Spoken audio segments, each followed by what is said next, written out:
What's up, everyone, and welcome back to the Clone Zone. I'm still getting used to the intro music that Molly finally got us to add to these shows, but now I'm watching everyone backstage kind of like bobbing their head along to the beat. It's so good. Like, I got so lucky when I found that little music number in the YouTube library, I think, the sound library for YouTube. That way I know it's safe to use. Yeah. They'll never get us now. Well, we are going to be talking about Season 2, Episode 4 of The Bad Batch, titled Faster. Really different, fun episode. Molly, how are you feeling today, just in general? I won't ask you about the episode yet, but... Just in general? Uh-huh. My hip hurts. Oh. Did Faster help? You know what? It did. It cheered me up a little bit because this episode is, like you said, is so fun and just feels like fun, silly Star Wars. It was very Episode 1 pod racy, which is like the thing I love the most, I think, about Episode 1 is the pod racing stuff. So this one brought me back. And Tech's my boy. I love Tech. You do love Tech. So yeah, a good Tech-centric episode for you. Tech and Wrecker, our two favorites. Got some time to shine today. But we are not going to be discussing this episode alone. We have two guests with us today, Lauren and Andrea from the GALactic Podcast. Hello. Hi. Thanks for having us. Thanks so much for being here. Yeah, very excited. Very exciting. Well, before we talk about this episode specifically, we haven't had you on a Bad Batch stream before. So just what are your thoughts on the series as a whole? How did you enjoy Season 1 and how are you enjoying Season 2 so far? I've loved Season 1. It was really, really good. I think it exceeded my expectations of what I think it was going to be. And it just totally was not expecting the whole, daughter, father, kind of Hunter Omega dynamic. That was really cool. The cameos we got. I mean, we got to see Harris and Dula again, and Chopper, my boy. I loved him. We got to see Baby Kanan. I mean, a lot of cool stuff. And then obviously the finale. I mean, R.I.P. Camino. Geez, that was rough. But yeah, I loved it. I was so excited for Season 2, and it's been a great season so far for me. What about you, Ange? Yeah, absolutely. Loved Season 1. Thought we were just going to get kind of like playful Star Wars like we got today, but it started to unravel into something a lot bigger and connected into a lot of different areas of the galaxy. I think by the end of it, I was in a psychology 101 class where I was, talking about how I thought Crosshair was a narcissist and, that Hunter was empathetic and I felt completely damaged by the relationship. So it was a good time. So sometimes I can take animated Star Wars a little too seriously, but I think that's when it's really good. So I'm liking Season 2 as well too. We got pretty serious in the beginning and then today was very lighthearted and great. Yep. That's exactly how it felt coming off of the very serious Episode 3, the solitary clone. They're like, all right, now let's lighten the mood a little bit. Which I do think it's a interesting contrast to Crosshair and all of the serious dour stuff he's dealing with, and all of his brothers are just like running around the galaxy having the time of their lives. Yeah, I feel like Bad Batch Season 1 might have been the first season of Star Wars animation that we started to really dig into, the themes and the message behind everything.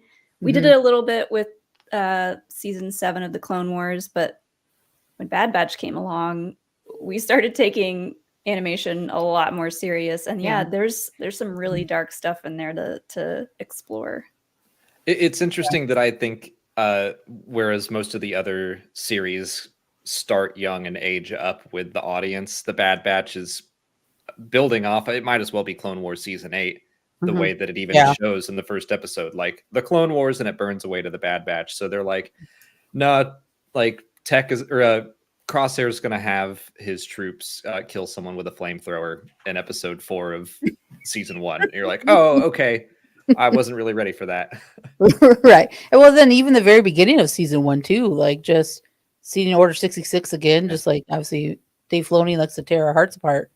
and seeing that, and then again the progression, like you were saying, there's dark moments for sure, and that's kind of, I mean, it reminds me of Rebels a lot, where there were dark moments in that show too, especially like season 2, or is it season 2 or season 3 with Ezra. With That Ezra. was some dark, that was some dark stuff too. But yeah, like the themes, I like what you said there, Molly. Like the themes are really heavy in Bad Batch. If you're looking for them, and if you really want to dive deep into it, they're there. Just like a lot of the good animation too. But yeah, Bad Batch specifically, very deep themes that you could pull, and it's a really fun series so far. Like I think, like we were all saying, it's kind of nice to get this episode like a breather, because it was so serious the last episode. Like, okay, I'm ready to just have some fun, silly Star Wars, and we got it this episode, 100%.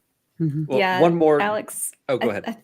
I think it was the last stream that we did. We were talking about whether or not Filoni realized, like, oh man, one day I'm going to have to show what happens to the clones after Order 66 goes down, and like what it means to be a soldier, and like all this like really intense stuff. Do you think he thought about that? He was like, I wouldn't be surprised if he and George like had those talks. Like, what do you think happens to the clones? And then George probably said something terrible, and he's like, "But we'll never show that." Like, no, we can't get to that. Too soon, George. Too soon. Right.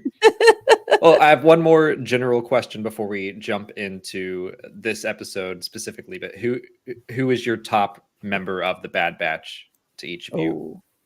Tech, 100% Tech. He's my boy. He's so funny. Like, I just love his matter-of-fact attitude.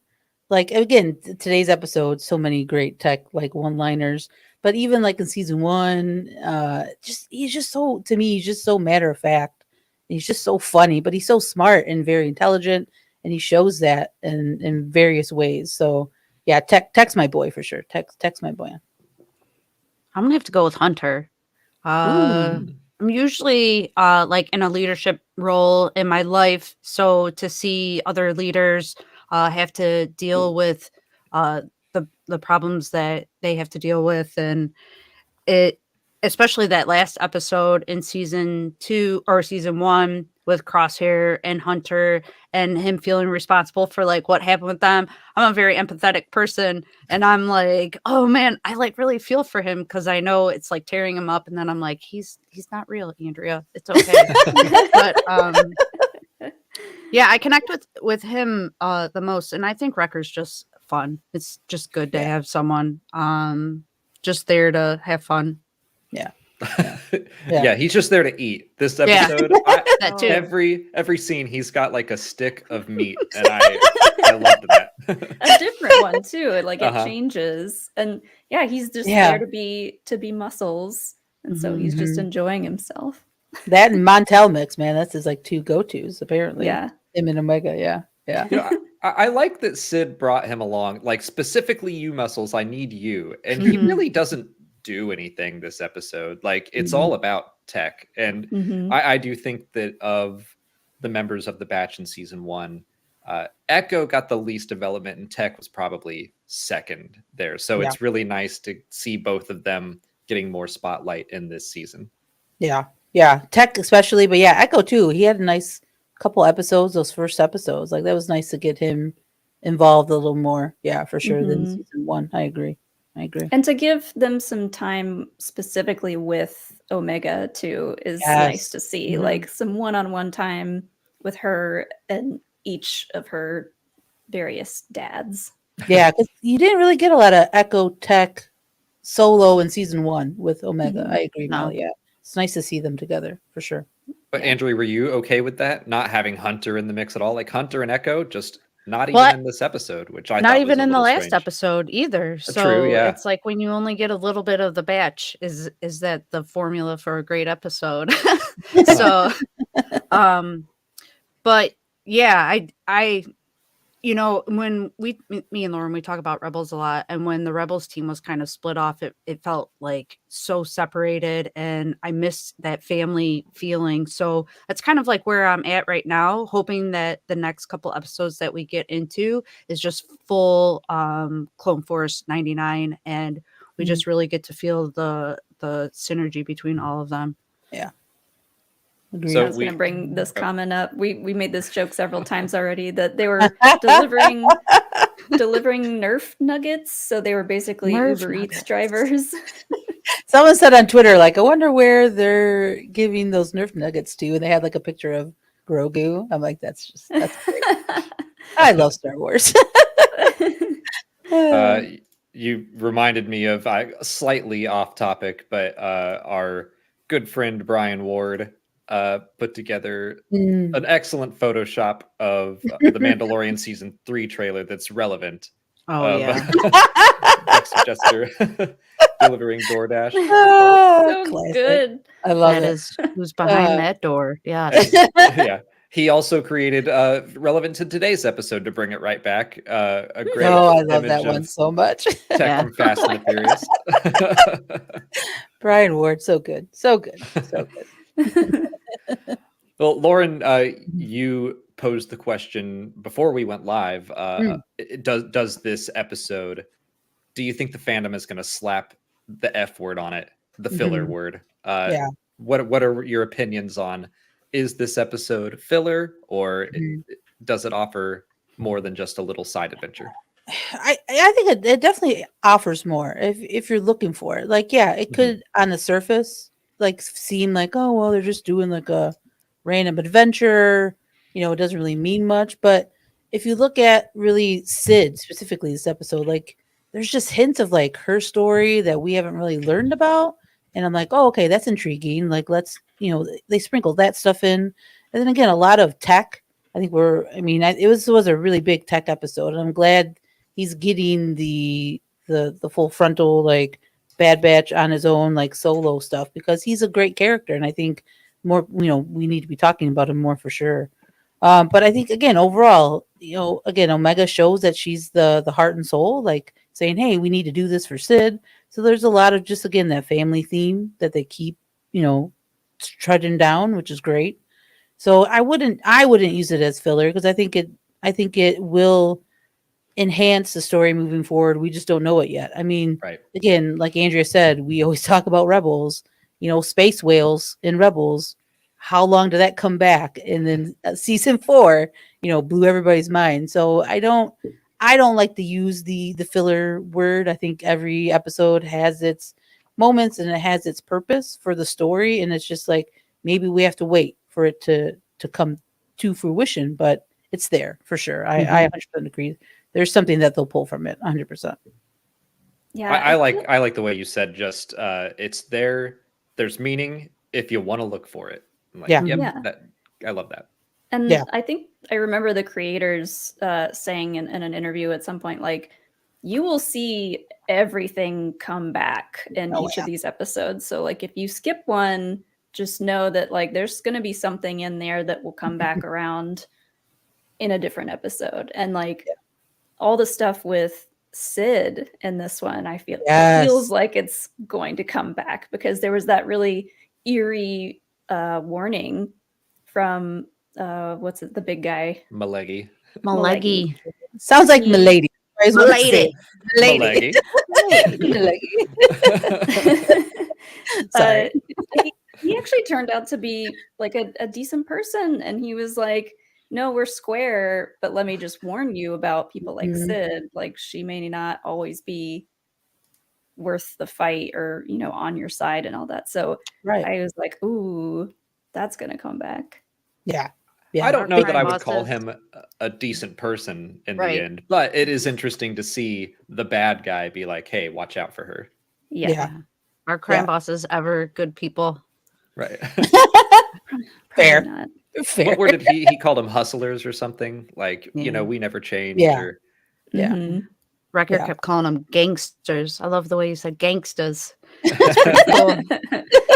Oh, Wrecker. We love him. I did like Malegi. I thought he was a fun addition, and he's definitely someone I think will probably come back as well. I felt like after the race, the setting up of the racer wanting to shoot them all, and he stops them, partially because it's like he gave his word, but also maybe he's just like, it's not the right time. We'll get him later, something like that.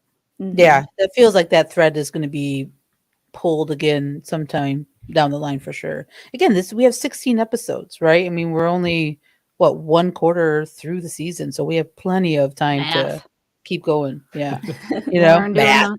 Doing the math, kids. Little on math. live stream. Look at that. Couldn't tell you anything else, but I knew that for sure. Yeah.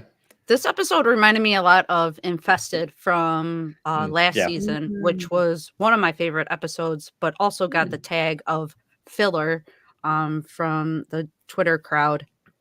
But it was, we can defend animation and say, oh, animation is cinema, animation is serious, but sometimes it's just Saturday morning fun and afternoon fun, and you just want to see your heroes like go through a mission and then make sure that everybody is okay.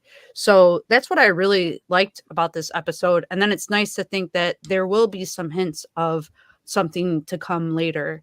So I thought it was really great to see Tech kind of annoyed in the beginning with the talk of missions and this person's on this mission and we're doing another mission. Every time we end up on Ord Mantell and I see Sid, I think, man, really? We're still hanging out with Sid? I thought we were done with this. Yeah. So it's going to be like interesting. I think they're really going to get us to that point where that relationship is going to have to end and there's going to be some sort of repercussions for whatever Sid's doing. They said her full name too. I can't remember what it was. Siderian Scaleback. Have we heard? Is that the first time we've heard that before? Did we know that was her full name? I don't. That's the first I heard of it. Yeah, I don't recall them using it before. Yeah, for sure. No, Andrea, I kind of agree with you that like you can look at so much in different animation, like Rebels, like again, space whales, but it's all going to matter in the end. It always will for me anyway. And like you said, Molly, even the creators are like, you better keep watching. Like, don't skip anything because it's all going to come back. So I think it's interesting the way that just content is now storytelling TV series. Like it used to be just you watched a show to see the characters get into shenanigans every week. I mean, that's kind of the sitcom format. Like Happy Days didn't really have any ongoing plot line that you had to keep up with. But over time, especially in like big geeky franchises, I feel like people expect to learn something new about the universe, and there's a lot of expectations on every little thing. But sometimes an episode can just be fun, and even though I do think this episode is going to push the story forward, I was entertained for 25 minutes regardless. Like I really liked the race. Oh yeah, that was so cool. Yeah. The race was, again, it's very different, right? We were used to pod racing, right? And this is called riot racing. And we were talking before we jumped on, like the different kinds of races that are out there. Like I totally forgot that there was, Han, like we talked about before we jumped on, in Bloodline, Han was doing like shipping racing. There's pod racing, and then you brought up, Alex, about Resistance. Like they were racing. So there's been different forms of racing, but this was really, really cool to see how it was more all droids, mainly one like non-human racer until Tech comes in. So it was exciting to see. It gave you Phantom of the Menace vibes for sure. And the sound design was really good though too. I thought sound was really, really good in this episode. I was listening to Force Centers talk about this episode, and I like what they said about finally they just made a version of pod racing where like all the cheating is legal. Like you can use little like tiny saws and like grappling hooks and stuff. They were like, all that stuff's already happening, so let's just call it riot racing and make it chaos. I mean, Sebulba's throwing stuff into other people's engines and using flamethrowers and stuff, and I don't think anyone's slapping him on the wrist and saying, "Oh, Sebulba, don't you do that now." Yeah, that's a very good point, Alex. But they're like, we have another league for you. Maybe you should be over here in riot racing. Okay, do you think? Because at first, that racer that Teo goes up against, we thought that he might be Clegg Holdfast. Do you think Sebulba would make the switch from pod racing over to riot racing? Or is he going to stick with what he knows? I think he would, right? He's kind of that shady character. I mean, I think that would be right up his alley to like win money doing what he can, like cheating, but it's all legal now. So yeah, I think, heck yeah, put in Sebulba. Yeah. He would change from pod racing to riot racing, 100%. He would either be really excited to switch over to that or like, no, that's so beneath me. Right. That's a smaller track. Those are smaller. Have you ever heard things. of the Boonta Eve Classic? Yeah. We got bigger races where I'm at. Right. Yeah. Yeah. I loved how when Tech started, he was in last and Wrecker was on there saying, like, you're losing. Like, anybody that's in Mario Kart, like plays Mario Kart, knows you either have to be way in the front or way in the back, because if you're in the middle, you're getting hit by everything. So his strategy did work out pretty well if you were playing as Yoshi. I literally just said all of that. And I was like, oh, that's where I live in Mario Kart. Is like, I'm always in the middle. I'm like, oh no, it's the worst. Our friends, we call it the grinder, where if you're in like 4th to 8th place, you're just getting hit with everything and you cannot succeed. But if you're in last place, you're going to get stars, lightning bolts, blue shells. If you're in first place, you just got to hold out as long as you can. But the middle is terrible. Terrible. This whole episode, like after we saw it for the first time, I was like, we have Mario Kart and Star Wars now, and I love it. Oh, that's a good point. Yeah. We really do. We really do. With like the little tunnels, and there's like the shortcut, but it's dangerous. Yeah, you need a mushroom to go in there. You need extra speed. That's what Tech did, right? He gave himself the mushroom, right? Yeah. Tech basically like getting rid of his weapons was like getting that bullet if you're in last place and it shoots you up to first. Yeah. I'm going to try that next time I play Mario Kart. I'm going to play completely defensively and I'm going to see what happens. If I'm not focused on screwing over my friends, maybe I can win. We need a report back on that, Alex. Yeah. We need to know if that strategy is working out for you, for sure. I'm going to apply the lessons from the Bad Batch to real life Mario Kart scenarios. As they intended. That's what they want. Yeah, this is all they intended for sure. Yeah. Matt Machinifitz, who wrote the episode, he's just fed up with Mario Kart. And he's like, if everyone were just chill, I could win a race. This is his mantra now, for sure. I like too how, again, we talk about the comedy in this episode. Like, I was laughing, like, me too, so much. Like, I mean, again, we'll probably talk about Teo, but oh my God, Ben Schwartz.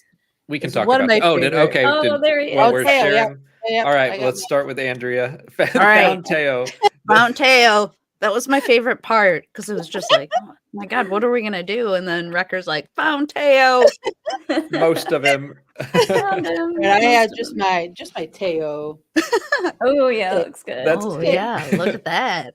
It's like either Teo or a mix of Grievous. I love how his head spins. Like, he can go backwards and forwards. So I also drew Teo, and he looks kind of monstrous when you don't know that he's a droid, and you're just kind of drawing. Like, there's a lot of moving parts to his face, but I tried to get him doing the worst, the John. John Ralphio. Oh God.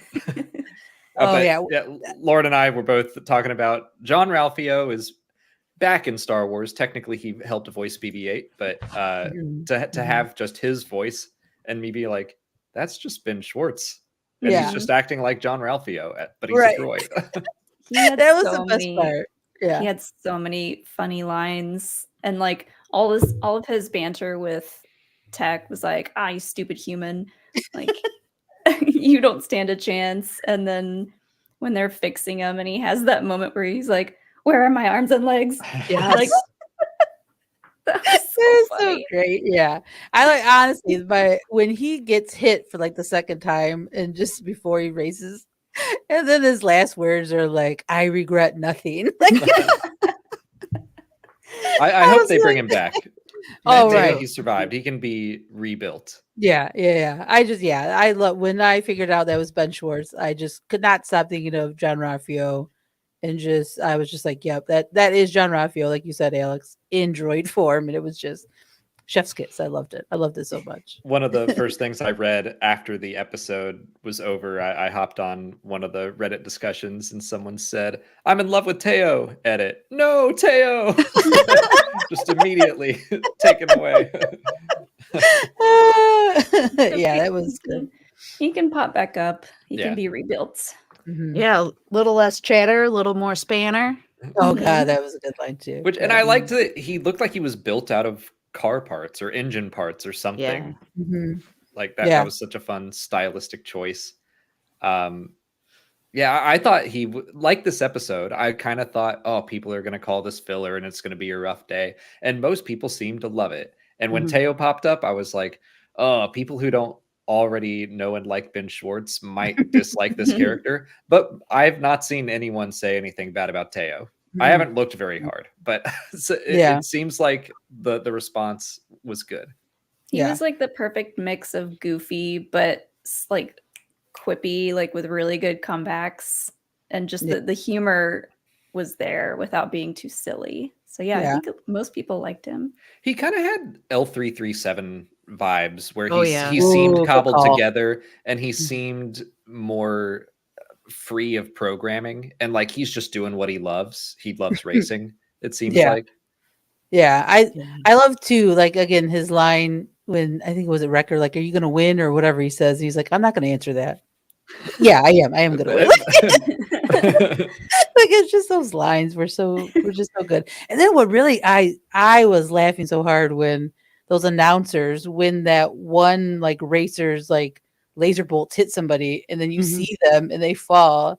They're like, "Oh yeah, this is just a reminder. You are at your own risk for watching this race." I was just like, "Oh my god, that's fantastic." That came out of nowhere. I was like, did that guy just die? Right. And they like shoved it off. And then people like around them too. It was so funny rewatching it. Like the people around him like looked and they're like, "Oh well." So then they started like drinking whatever. I was like, "Oh god, I love it's very, very much a cantina moment of like, oh, they just cut that guy's arm off. Oh well. Right. Yeah. So anyway, back to the music. Yeah. Right. Yeah. Back to the race. Yeah. Yeah. It was fun. I love this. There was a similar moment where the racer that hits him for the second time, after he gets out, he just has this like little shrug, like, "Oh, sorry." Oh yeah, the driver. That was really funny too. Yeah, there's just a lot of good moments. But then again, like we talked about, like serious though was Sid too, because again, that relationship between her and Milady was very interesting.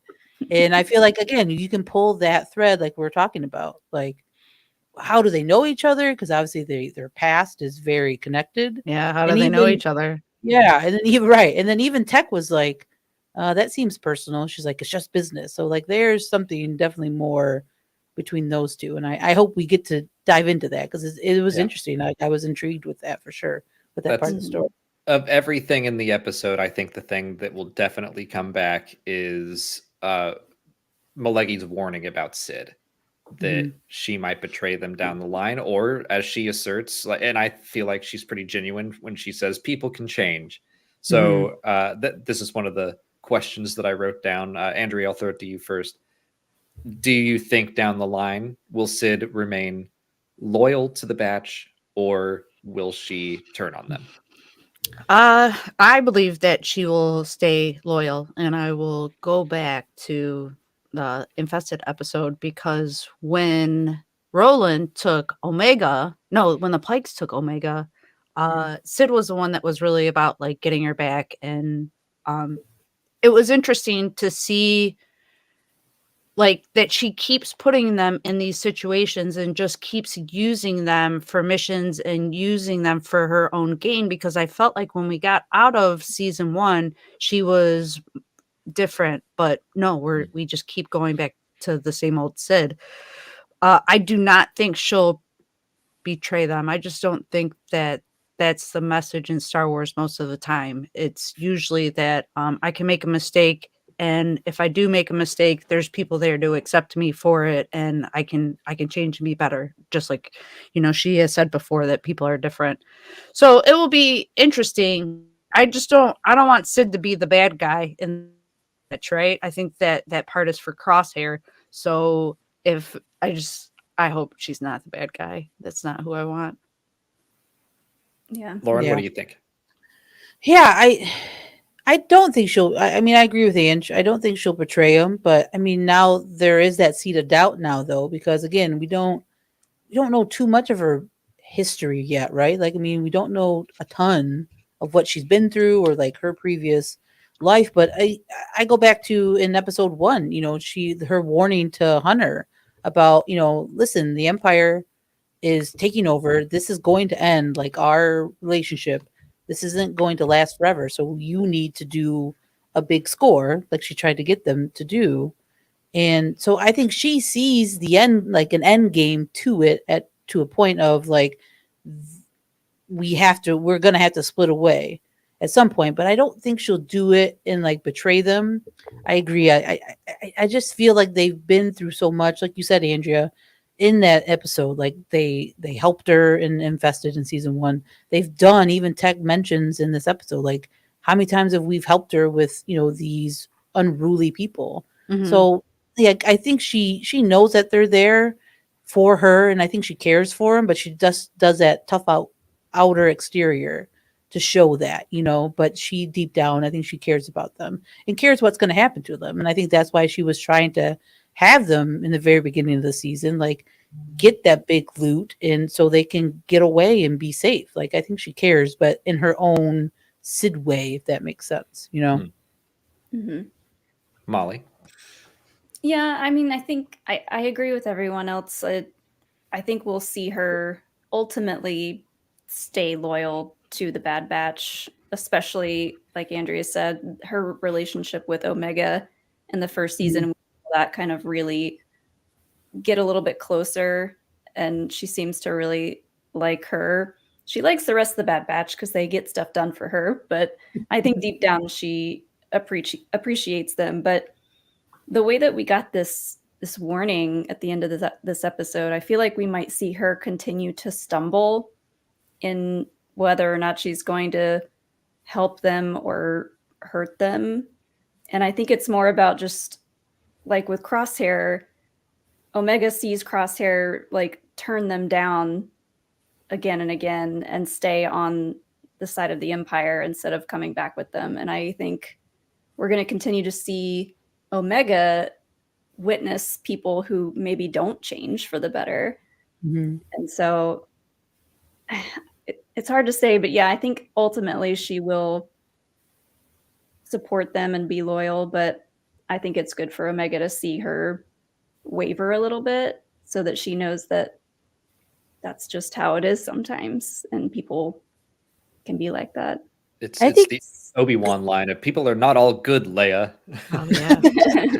It's a survivalist, right? I mean, this is what she's been doing. She's been surviving. So there is that, like you said, Molly, that seed of doubt. Like, I mean, would she turn on them just to keep surviving and to keep what she's doing? I mean, we hope not. And I don't think she would, but yeah, I mean, we don't know now. Because again, that little seed of doubt from Milady, like, kind of puts you in that frame for sure. We're gonna have to Photoshop a fedora on him. Yeah, we do. Aside Where from are you here in the High Republic, I like this point where like, let's see a Trandoshan just be a good guy. Mm-hmm. Yeah, we do need poor Skier. And I was talking about the Dewutons as well. We've only seen really 3 major ones, but they've always been, or should I say 4? But they're almost always bad and show up to be muscle as well. Yeah. The Ninth Sister probably used to be good. But I agree that I think that the story will be that she sides with them, does not betray them, but by setting up this intrigue surrounding her, I think they are going to give her a big choice to make, so that when that time comes, we will look back at this episode and be like, oh, what's she gonna do? They were all warned, and now we have to wait and see what way she's gonna go. Yeah, I mean, it's going to be an interesting choice now, though, for her too, because again, I think it will come down to like her surviving or her helping them. I think maybe that's the choice that will come to her, and I think that's what she'll ultimately, hopefully, choose is helping them. And then again, hopefully she survives. I mean, I don't want her to, I don't want to lose her in this season or this show, because I think she's a very interesting character. Because I really want to know more about her connections with her friend Fee and the pirates, because I want Hondo and Naka back. I want them in animation, and maybe that's the way we get in Hondo in Bad Batch, because it would make sense. I know you guys were talking about this on one of your Lego builds about like Hondo, and I think the connections there, especially with Sid and her friend. So like, and he's been in every single like major animation, like Clone Wars, Rebels. I mean, I think Dave Filoni likes him some Hondo Naka, I think secretly. So I think he'll throw him in there. I hope he's in Bad Batch season 2. Yeah, it feels like we haven't seen him in a while, and where is he? Yeah, Hondo watch, right? Yeah, Hondo watch. Where is he? He can fit in just about any story, any situations. Yeah, I really hope to see him in this. And that's a good point about Fee, because like as soon as we saw her, I was like, oh, this is interesting, because she's got her feet up on Sid's desk, and she's like a boss to Sid. So I am interested to see their dynamic going forward and where Hondo could crash the party.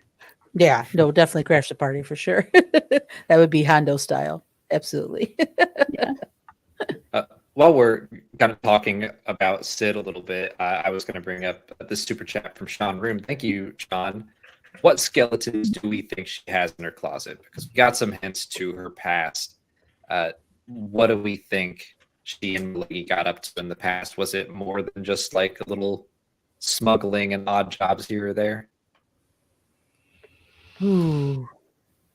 Yeah, I don't know. To me, will we get some Cad Bane, Will we get some force using children smuggling out of Sid or something like that? Was she that deep in those types of things?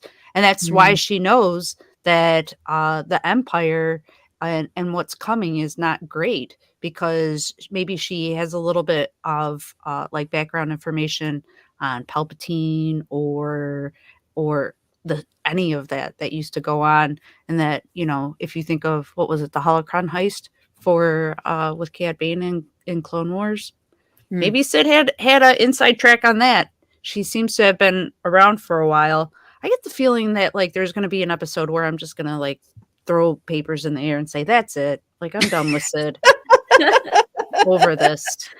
I mean, yeah, this episode made me really mad at her. I was like, come on, like, don't use them so much to this point where you're just trying to, go and gamble on this race, and you're just bringing them along to be your backup. It definitely seemed like there was something that she had planned, maybe to go and like, she knew she was going to get in some sort of confrontation with Maleki. So she was like, I need Wrecker to come.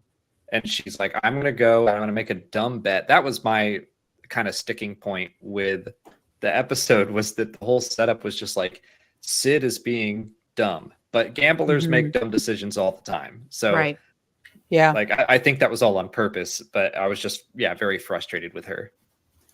Yeah, I mean, again, the skeletons, it could be so many. I mean, that's a good point, Andrea. Like, what does she know? How deep does she know things that she's not telling the Bad Batch? I mean, maybe she does know more than she's leading on. That'd be really interesting if she is tied to that type of like smuggling stuff. That'd be really interesting, because again, I mean, the more we learn about Sid, the more I think hopefully we'll learn that maybe she's trying to rectify maybe her past a little bit. Maybe that's what she's doing with the Bad Batch in some way, shape, or form, that like she's trying to, exercise those like skeletons and like be there for the Bad Batch because of what she has done in the past. And again, maybe this is slowly her past catching up to her. Maybe this is like maybe the beginning of it with her encounter with her old friend today. So yeah, it's gonna be interesting. Milady. Yeah, it's gonna be interesting. Very interesting. She had that line where she says, I might surprise you. And that was a hopeful line. Like maybe she is trying to adjust her life and change her ways a little bit. But it maybe at this point, I don't know how long the Bad Batch has been working for her at this point, but it might just be habit of like, okay, I want to go do this thing. Hey, Muscles. Hey, Goggles. Hey, kid. Come with me. Yeah. She treats them like employees. And so then I think when Omega steps up to help her, that's what really surprises her. Like, oh, that they like me, maybe is a strong word for Tech, at least. I think Omega is like, Sid is my friend, but Tech is like, ugh, gotta help her again. Yeah. Well, Omega tends to see the best in everyone, or at least try to. So it was nice to see her try to fight for Sid and remind Tech and Wrecker, like, no, that we have to do something. Yeah. Yeah. And then I think maybe that even gives Sid, like you're kind of saying, Molly, like hope that like maybe she's never had people that cared for her. Like, again, there's probably a lot of that, who knows, type of, trauma or whatnot back in her, in her early life. So having these people, like having these people care for her, it's probably very different. So she probably doesn't know how to act, but like now that, again, I think you were totally right. I think that, you would be surprised was very genuine. Like, I don't think it was like her, like acting, like trying to put on a face for her friend. Like, I think she really is trying to change for the better, Yeah. Yeah, I get the sense that she probably just never was shown any loyalty in the first place. I mean, she probably came up with people like Malegi and other gangsters, and none of them are loyal to one another. So the fact that someone else just finally showed her a little bit of kindness, she's like, oh, that's a possibility in this world. So, right.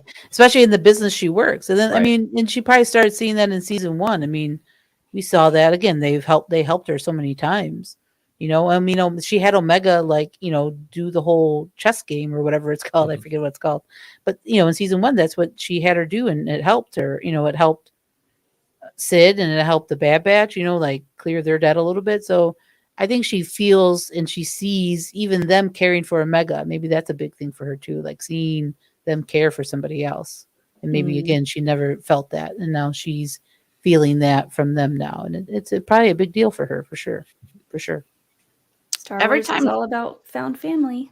Yep. Every time she sends them on a mission, though, this is the mission that's going to get them out of the hole, to get away from her. But yet, still come back like all the time to Ord Mantell, and I'm like, all right, man, this is where we are. Well, they didn't get any of the shiny stuff from. That's true. That's true. I found it really interesting during Andor, and I mentioned this on our show, and Lauren blew me off because I don't know why.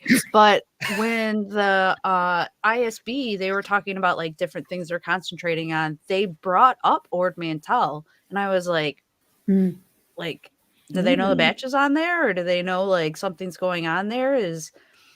What's going on with that? So I just found it interesting that was a location drop in Andor. I think that's fun. Yeah, I like that connection. Maybe they know about Sid. They mentioned Kessel as well, which could connect to Star Wars Rebels or to Solo: A Star Wars Story. Yep.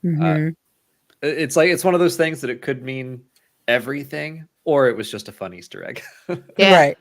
Yeah. We'll know hopefully down the line. But it's also one of those things that, like, Tony Gilroy definitely seemed like he wrote insert planet names here, and and then people who were more in the know would come along and say, let's name these planets. So it very well could have been an Easter egg. I don't think Tony Gilroy decided what planets to say in that moment. So no, definitely. Tony Gilroy was not his. He was just like, here's the story. If you guys want to fill in like the little stuff, go ahead. I love the edit, man. That would be a fun job to be like the Star Wars Mad Libs person. Yeah. Oh my gosh. Like, I need a noun. Yeah. Need a proper noun. Yeah. Proper planet. Yeah. I need planets. I need species. What you guys got for me? Yeah. That would be a fun job. That'd be a really fun job. Well, we haven't really talked about Tech much. So Molly and Lauren, the two Tech heads, we should find a way to a fandom name for people who love Tech. But what did you think of this episode? How did you enjoy seeing a Tech-centric episode? I loved it. I like seeing Tech be humanized a little bit more, especially in this episode, because he has all that banter with the racing droid about like strategy and analyzing things, and it kind of all comes down in the end to his human abilities and his abilities to make decisions as a human. So I like that aspect of it. And when they first get there, he has a line that's kind of like, I don't know enough about this event to be able to do it. But then throughout the episode, he's like analyzing things, and he's like, I know this series of ship, and it's got this and this. And so by the end, he's like, yeah, I know how to do this. I've analyzed it all, so it makes sense. And he's really good at it. So I love just seeing a plan like that go through and work out for him. And like every time he's like, I got this. When Wrecker's like, you have to be in the front to win, and he's like, don't worry, I got this. It's funny. He says it's called strategy, Wrecker. And to jump back to the beginning of the episode, watching Wrecker trying to learn strategy by playing Omega in Holo Chess. It's And you brought that up earlier when we were doing our commentary, that in the beginning, Wrecker, the bet is like 2 Mantel mixes, like it basically doubles the bet. And you were like, maybe that's why Omega is like, we'll double it if you let us race again. And so Wrecker's teaching Omega how to gamble. Omega's teaching him how to play Holo Chess, and he's teaching her how to gamble. How to wager. Yeah. She didn't really know what double or nothing meant, but she's like I love that. Mantel mixes. Yeah, 2 Mantel mixes. Yeah, I'm so glad we got more tech, because again, the idea of him being able to strategize it and analyze it and not just be like this kind of crafty pilot, which he kind of is. I mean, he really is he's a good pilot.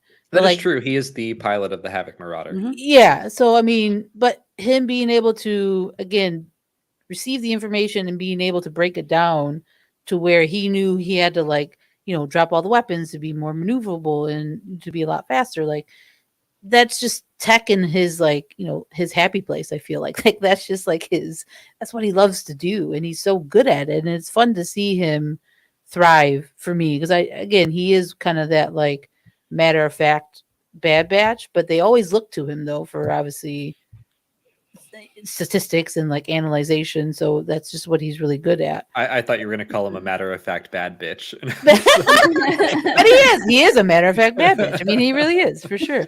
But I love that, again, in very tech fashion, when Wrecker and Omega come up to him like, oh my god, you did it, he's like, you're surprised? Like, I just love, like, he has so much faith in himself that he's going to do it. Like, he doesn't, like, it doesn't register that he would feel that other people don't believe that he could do it. Like, I just love that about him. Like, he's just so, I don't know if you want to call it self-confidence, but like, he's very assured of what his abilities are. And he knows that if he can, analyze it and break it down to what he knows, he's going to, be able to be successful and succeed. And he does, obviously, in this episode. So it's just fun to see tech be tech. I love it. And again, he's so funny and just so matter of fact. That's one of my favorite qualities of him, for sure.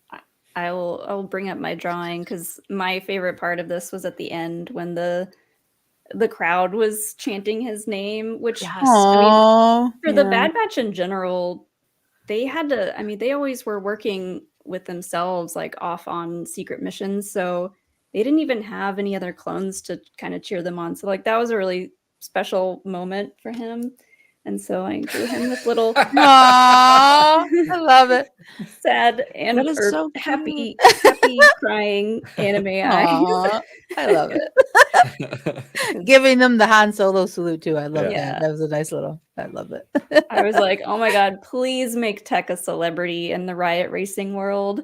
Even though they're trying to be stealthy and like stay on the down low. He's like, I love this kind of. I hope now that we find out later on, like, I hope they survive, and like we find out like Tech has been doing like riot racing, like he's like big in the big into it. Yeah. I looked up the tweet that I saw this morning from @QVE Sarah. because it was very funny. But it's Hunter in the first 2 episodes being like, "The Empire thinks we're dead. We have to lay low." Cut to everyone cheering Tech's Tech. name in a giant stadium. Like, Low profile, right? I want to see the scene next week of Hunter like, "Well, we delivered those Nerf nuggets," and then he's like, "What did you do while we were gone?" Well, They we get- do know It from the comes last- off across the hollow net of like Yeah. Tech winning. Yeah. We do know now from the last episode that the Empire doesn't care about their names. They only care about their numbers. So maybe they'll be like, Tech, who's Tech? Yeah. They just need another clone to see the hollow feet and recognize Tech and be like, "Wait a minute, they're supposed to be dead." Right. Maybe Crosshair will see it, be like, "Oh man, they're having so much fun." Redemption for Crosshair. I'm for it. I hope that's where we're going with this character, because it'd be interesting. I was surprised that Tech even volunteered to race, to be honest. Going up into that moment, I was ready for, here we go. Omega's going to race. She's force sensitive. She's going to be able to get through the race. We're in the Phantom Menace. Like, here we are. I know this is what's happening. And then when he volunteered, I was like, oh, all right. Okay. I'll go for I this. did think of the Anakin line of like, "I'm the only human that can do it," and wondering like if it's the same for Riot Racing. Riot Racing. Mm-hmm. Oh yeah, do you think Tech could pod race? I think so. Ooh. Give him, let him watch it. I think he could do it. Yeah, I bet you he could. I bet you. He'd go Just give to Anakin piss advice. Anakin off Yeah. and be like, "Actually, you're wrong. You're not the Right. only human." It's just like very We've deadpan. talked about that before. It's like, Matter of fact. Anakin's a 9-year-old boy. He's only ever really lived on Tatooine. So how does he know he's the only right. human who can pod race? Maybe on Tatooine, but whatever. Right. I played the N64 game. I can pod race. Yeah, I know. Right. We all can pod race. Someone brought up, it was really funny too in the chat about like when they were saying all the announcers' name, like this guy and like Tech. What does he do? Who else is Just this Tech? guy? Like, what's his name? That's it. Like, I just love that. That was so good. Even I when love he wins, very- he's like, "It's Tech, right? Tech?" Yeah. It's very wrestling announcer. Like, there's Yeah. not more to your name and your persona. Right. I love it so much. It was so good. I love when Star Wars goes like silly like that. It's just fun. Yeah. Yeah, and like we said, after the seriousness of last week, and really the seriousness of all of Andor, because Andor didn't really have an episode like this where it's like, let's let Cassian do something fun. Even on his beach vacation, it went terribly. So it's like, let's have a series where we can just like mellow out, have some fun. Yeah. It's a good cleanser for sure. Like the Bad Batch in between Andor and then obviously Mandalorian, which again, wow, great trailer to sidetrack, but it's a good, like we're getting like a nice little like again kind of breather of just some fun silly Star Wars, and that's what I love about animation, Star Wars animation specifically. Like it's just fun, you can enjoy it, but it still has those deep themes like you said up top, Molly. Like it's just it does, if you're looking for it, it's there, and it's really fun Star Wars to watch and enjoy. The Bad Batch is a nice sorbet. Sorbet. Yeah. It's more like a Good way to pickled put piece it. of ginger. Well, since you bring up the Mandalorian, and we're almost coming up on an hour, we have another super chat from Brennan Mystical Mar that I was going to bring up because it's directed at both of you. Hello there, Andrea and Lauren. Oh, Brennan. How excited are you for 2023 in Star Wars? And I'll throw in, what are you most excited for? Oh God, 2023, just the content. First of all, I feel bad for you two because there's so much you're gonna have to like write down and like do videos on. So This will keep us busy. God bless you both. Yeah, God bless you both. But no, 2023, there is. I mean, we have Bad Batch, we have Ahsoka, we have Skeleton Crew. I think right is that the other one, and then who knows what else we might get for sure. But Star Wars Celebration, Visions. Also, we have Celebration this year. I think for me, I'm very excited for Ahsoka, just because again, Andrea and I we're huge Rebel fans. We love Ahsoka. She's one of our favorite characters, and to know that we're gonna get these, get the crew together in live action, I cannot wait. I mean, I know you guys. I think you guys were there too at Celebration when they did the whole sneak peek and about lost my mind when we saw all that. Like, oh, I can't wait for Ahsoka. I'm very excited for that show specifically, 100% for 2023. I get chills just thinking about being too, in that Melanie. room and seeing that stuff. Wow. Like, Having the mural, just seeing the mural again. Oh yeah. I think Guys, I texted you, there. Andrea. It's terrible. I'm like, yeah, I wasn't there. I texted Andrea. I'm like, I was screaming at work. Yeah. I was like in the middle of a warehouse, like, I texted her. I'm like, we just saw live action Sabine, literally the end of Rebels, pointing at the mural, and she was just like, she lost. I lost it. I wasn't even there, and I lost it. Yeah, I'm really excited for Ahsoka too, but I really am excited for Mando season 3. I miss Mando. I miss seeing Grogu. I'm really excited that that's going to be kind of like an adventure show. We're going to different places. I can't wait to see new planets. Can't wait to see what Mandalore is going to look like in live action. So I am most excited for Mando season 3. And other than that, yeah, that's all I got. Yeah, the third season of Mandalorian just looks, the scale is so much bigger. Yeah, huge. And there's so many more Mandalorians, and yeah, more locations, bigger, more important locations like Mandalore. It blows my mind. And in that new trailer, we didn't even get any of Bo-Katan stuff. Like we've seen some of it in the other trailers, but I was like, I almost forgot about her side of things after that trailer. And I'm just like, I'm gonna cry when I see Grogu again. That was one of my favorite things about the new trailer is I feel like watching the trailers for season 1 and 2, I'd be like, all right, there's a desert planet, there's a snow planet. Like you could kind of group the shots together and be like, there's an episode, here's an episode. And then this one, I'm like, there's so much stuff. It's all over the place. And I can't even begin to predict what's going to happen. And I love that. Yeah. Yeah. I like tonally too. I like the teaser trailer was very Mando and like Bo-Katan centric, really. This one, it gave you that more of that fun, like you were saying, Andrea, fun adventure. We have the, the boys are back, Mando, Grogu, like we're going to have some fun. Like it gave you that kind of feeling. But I just know, I feel like we just know it's going to have some really like dark moments for sure. It's going to have some We're going to see Order 66 again. Oh, God. Again. How are we going to get that answer right of Grogu? Right. Are we going to get Grogu's it? I hope so. Be processing his trauma, continuing to work through all of that, and maybe we'll see who saves him. Yeah. Yeah, we could get that answer. Hopefully, we'll see. There was someone, I think it was on our Patreon, because I was speculating that the city planet is Hosnian Prime and not Coruscant. But someone was like, "What if it's Coruscant? And what if Din takes Grogu to the Jedi Temple, which would now be the former Imperial Palace?" But like, that's kind of what brings those memories back. That's interesting.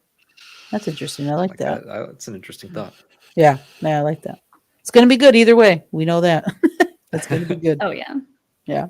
Yeah.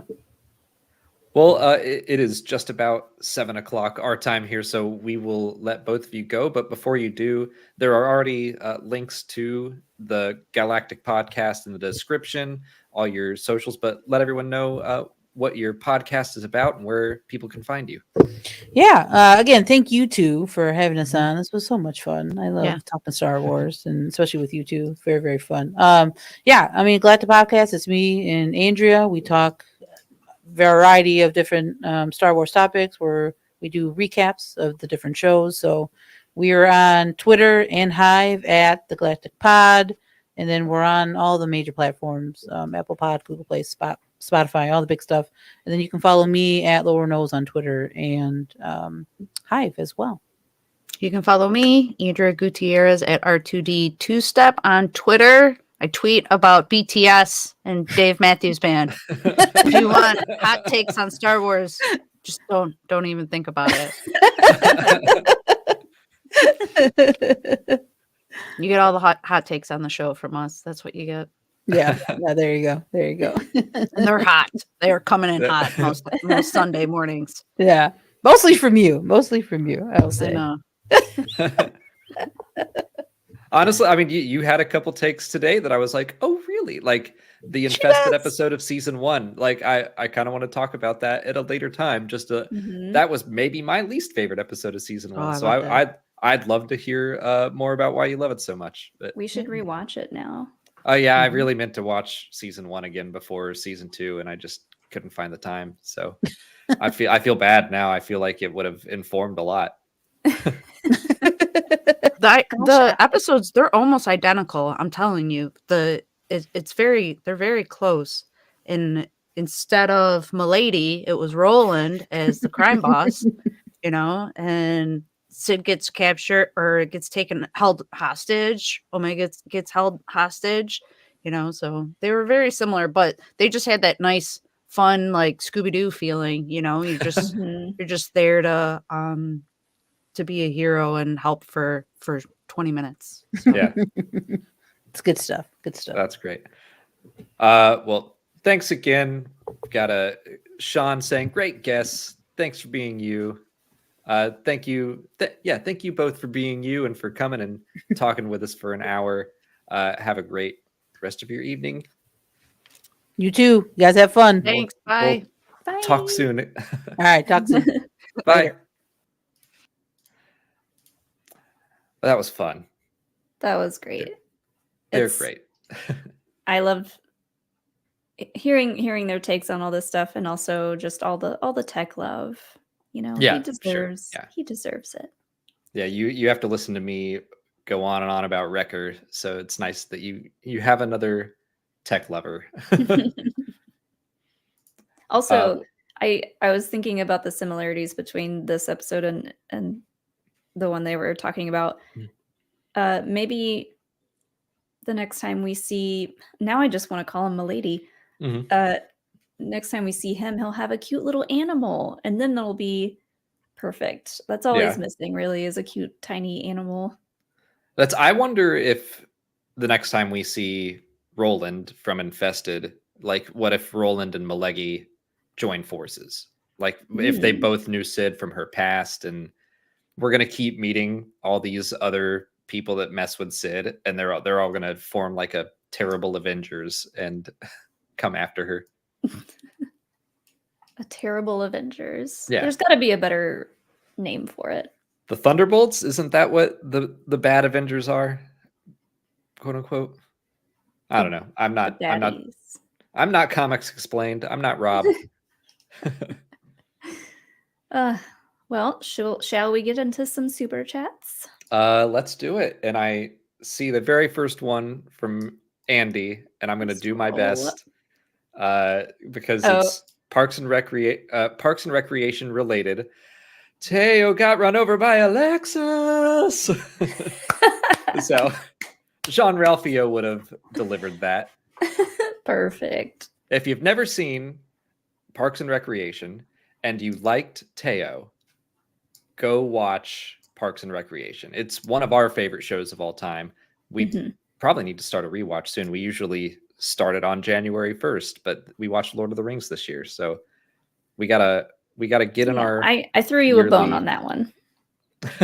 Yeah, you didn't want to do it. You were very against it. I did. I know. We watched The Two Towers, and then I was going to turn it off, and you were like, "Oh, that's it?" And I was like, "Oh, you want to sit through 4 more hours?" And you were like, "Yes, I do." Look, it was New Year's Day. We were hungover. All I wanted to do was sit on that couch and watch TV. Watch Frodo save the world. Yeah, in this case, a beautiful 4K Lord of the Rings trilogy. But yeah, he plays a character. Ben Schwartz plays a character in Parks and Rec that is very funny. He's a side character, not a main character, but still, show's amazing. And I believe he gets himself run over by Alexis so that he can claim the insurance money from a rich person. Yes. And that's how they start Entertainment 420. It's very Better Call Saul. Yeah. Yes, Jean-Ralphio is the Saul Goodman of Parks and Recreation. Yes. That would be such a good team up. Honestly, he kind of is, but I don't want to go down that rabbit hole. Did you want to do this super chat that we missed, or was that from your stream yesterday? That was from the stream yesterday from Daniel Chick, and I missed it. I was going to save it for the stream because it's Fallen Order related. So okay, gotcha. Then I will move on to Red Vega. Thank you. Loved this episode and how Tech got to shine. Yeah. All eyes on Tech. It was a good time. I do hope people continue to make Photoshops like Brian Ward's, or to go back to the Breaking Bad universe. There's that one guy that took the go-kart scene from Breaking Bad, or like Walter White drifting around, and then he put it into Mario Kart. I want someone to do that. Yeah. I'm not going to do it, but someone should. This is Tech shining. Yeah. It looks a little creepy. I'm not going to lie.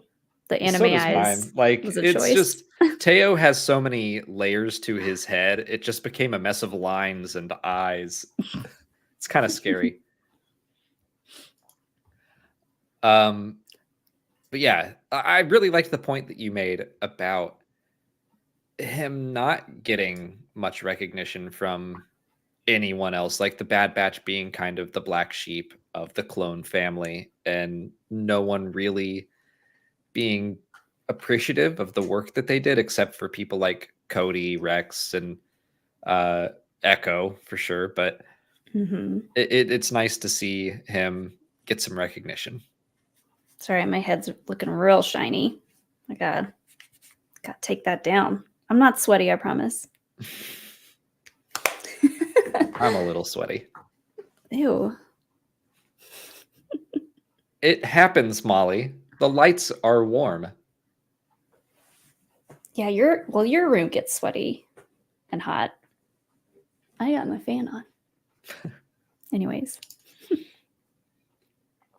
Gary24 fan, thank you for the next super chat. The real question is, how long will it take Alex to memorize all the names of the Riot Racers? Yeah, all I know right now is Tech and Jet Venom, because Jet Venom is a sick name. Oh yeah, the names of all the racers were so Star Wars and so fun to hear. Like the announcer just with all the names and with the lore drop of that trash planet. Oh yeah, they're taking the something to Lotho Minor, like the express highway to Lotho Minor, which That was is where cool to hear. Yeah, Savage Press found Darth Maul, so that he's basically saying like, oh, they're going straight to the junkyard. There was one other name that was dropped. It was like the Bomb Rambler or something like that. Yeah. It was the guy that shot all the bombs at his butt.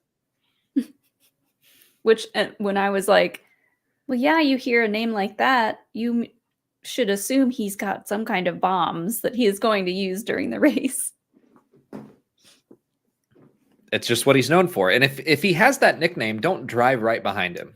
Maybe don't do that. And I'm sure it's hard to manage to remember that. And I've never riot raced. Unless he's got a bumper sticker that says, look out for bombs. Bombs on board. Maddie Gunner. What's up, Maddie? Thanks for the next super chat. Fast and the Furious. Techio Drift. Oh, yeah, I like that. That works. Yeah. Techio. I love all the mashups people are making from the... I love how much fun people are having with this fun episode, I think is what I'm trying to say. I'm glad that people are embracing the fun and not being like... I think there was an element of me that was like, oh, episode 3 was really good, and I want to know what happened to Cody and this and that and the other, but it was still really fun. So people seem to be embracing that, and I'm happy about it. I think Crosshair's storyline with the Empire is going to be the one that kind of weaves in and out throughout the season. So we'll get a good mix probably of like fun stuff and then the main story. Yeah.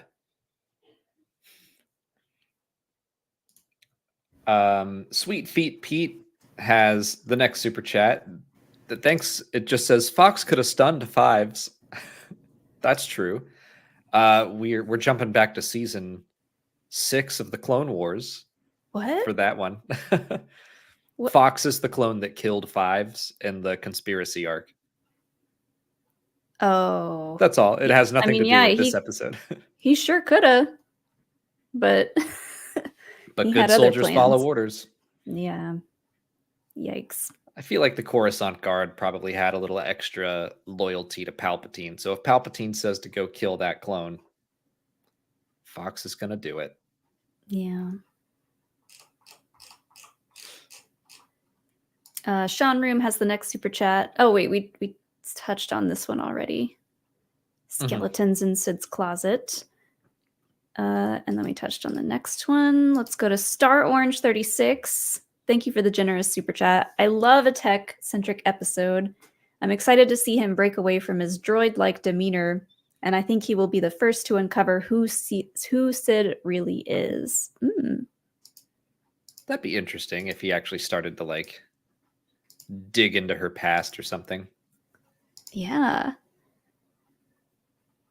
Like I guess I was assuming it would be Omega to be the one to like really point out something like that, but Tech feels like the one that is just sitting around like, are we doing this again for you? Like he keeps pointing out how this is a pattern and it's a bad one for Sid, and he is just not a fan of the missions, quote unquote, that she's sending them on. Yeah. I don't think Omega's going to be digging into anything. I think she just views Sid as a friend right now. Like you were suggesting that maybe she's going to learn that some people don't deserve your trust or loyalty. But right now, I think she's just like, Sid's my friend, period. But I like the idea that Tech might do a little digging so they don't wind up in this position again. But yeah, I agree that I also like to see him break out of the droid-like demeanor a bit by arguing with the droid. Yes. Yeah, I love, again, like I keep wanting to say this episode is humanizing him because he does have this very straight-faced, deadpan way of thinking and talking, but it feels like he kind of came out of his shell a little bit in this episode, and maybe he'll continue to do that. It goes with my theory that I've been saying from the beginning that Omega is helping the entire Bad Batch learn how to be more well-rounded. So this one, he got to loosen up a little bit, have some fun, learn a new hobby, and try it out and win. And we were talking about this as well, the beginning where we keep seeing her playing holochess with Wrecker. And I think that she is going to make him smarter. I think one day he will beat her and she'll be so proud. Or like this is building off of our discussion from the first two episodes where Molly brought this up. And Wrecker does a very Tech thing in that episode. He's like, rip out that battery pack. I'm going to rip out this tank cannon and then we'll charge it and I'll walk around with it. So like that is a pretty smart and creative move. So I think that she's also making Wrecker smarter. Yeah, I agree. Less of a himbo. A smart himbo. Yeah. Bill Rudd has the next super chat. Thank you, Bill. How great was Ernie Hudson voicing Malegi? Awesome. Ooh, so I did not know it was him until we got to the credits. So good. Yeah, the first time we watched this, I was like, ooh, that voice sounds vaguely familiar, but also just like a really good gangstery sounding voice, like just a good bad guy voice, basically. And finding out who it was, I was like, oh, that's perfect. I hope he comes back so we can continue to hear it.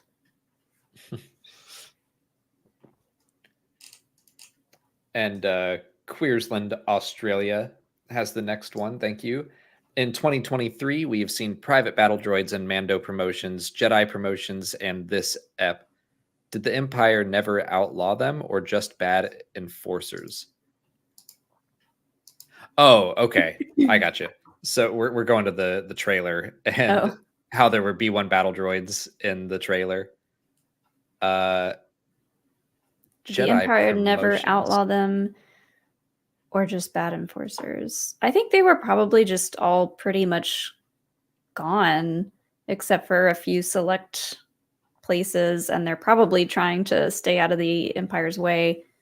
There was some lore that was dropped for the Rogue One visual guide when the KX droids were a thing, and the book basically said that the Empire outlawed battle droids after the Clone Wars, but it was kind of in name only, and they were like, "Oh, these aren't battle droids; they're enforcer droids," and so people were still getting around that law. But yeah, it's not like we've seen a ton of battle droids around. I think that the 3 that we saw in the Mando season 3 trailer are just 3 battle droids that are like, well, we've survived this long and we're going to hang out in our bar. Yeah. They're like a little trio. Maybe they have a little trio name, like the Three Musketeers or something. I would love that. I hope we get to hear them speak at least, and it's the same voice. It better be Matthew Wood, and they better sound incredibly goofy. Yes. Red Vega has the next super chat.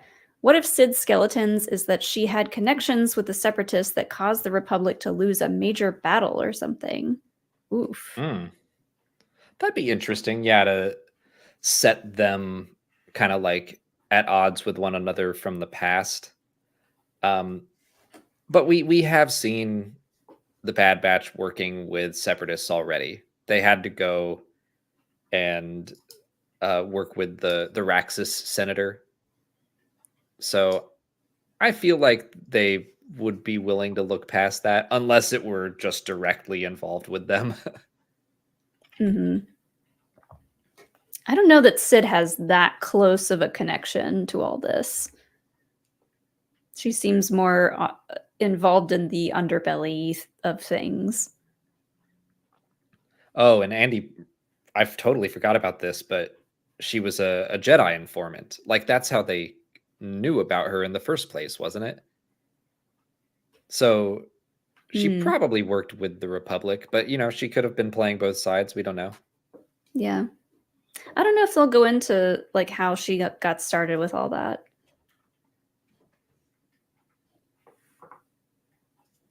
I don't know, but I do think we're going to see more from her past. What you reading? The chat, because there's a David Maximo sent in a super chat that's blank, and so I wanted to see if they had a question. Oh, okay. I'm the mod. I can handle it. Well, you're scrolled way up, so I was trying to help you out. I have chat open. Okay.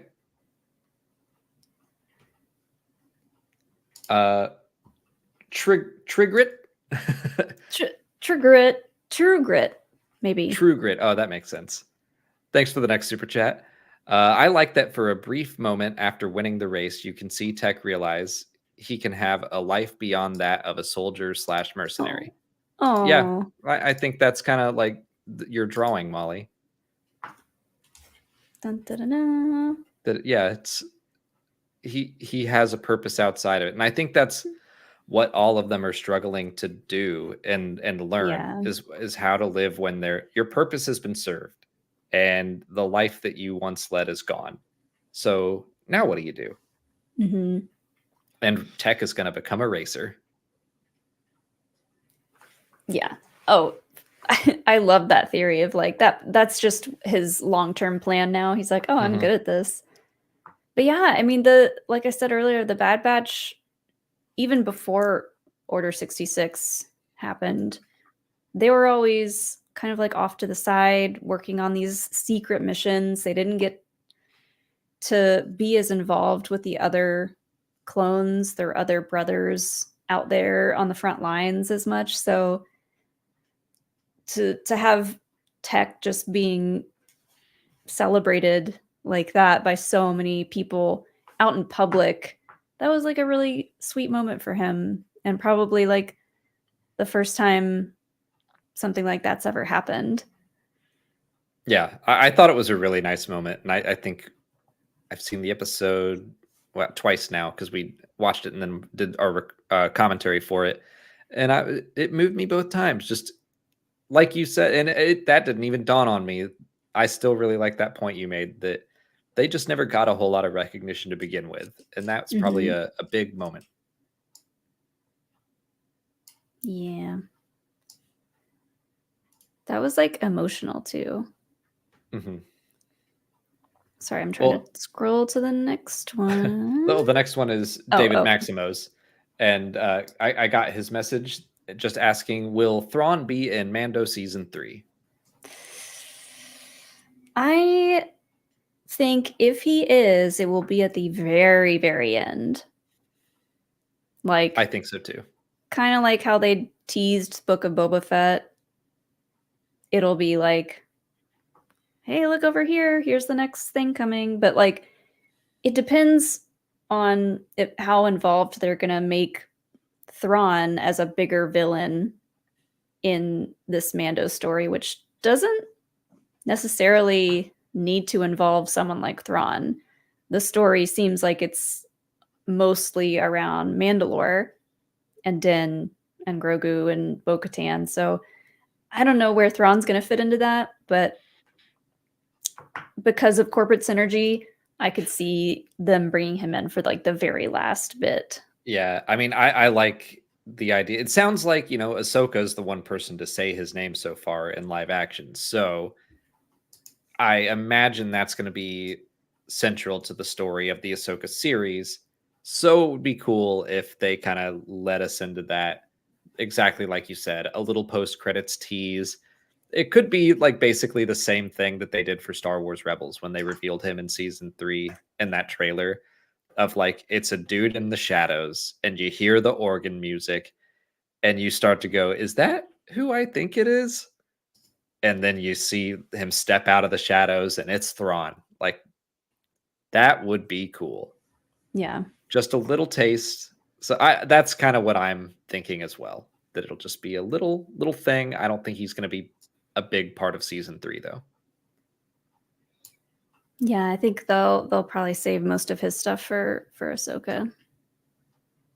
Although I hope we at least get to see him in like a tease at the next celebration. That would be nice. I don't think they're going to show him off in marketing. Really? I think they might do what they did for Sabine. They might confirm the casting, which I still hope it's Lars Mikkelsen, but whatever it is, I think they could confirm that, hey, here are the major characters of Ahsoka. Here's who is playing them. I don't think they're going to show Thrawn fully revealed in the white uniform with the blue skin and the red eyes and the dark blue hair until we see him on screen.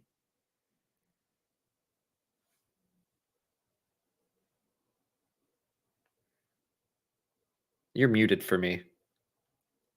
Sorry, I was coughing and I forgot to unmute myself. You farting? Yeah. Filling my office with farts.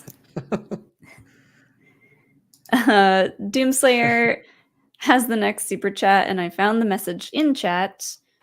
They said, I like for a brief moment after winning the race. Wait, no, that's not it. It's yesterday I joked that Sonic is gonna make a cameo in the episode just because of the title, then it came true.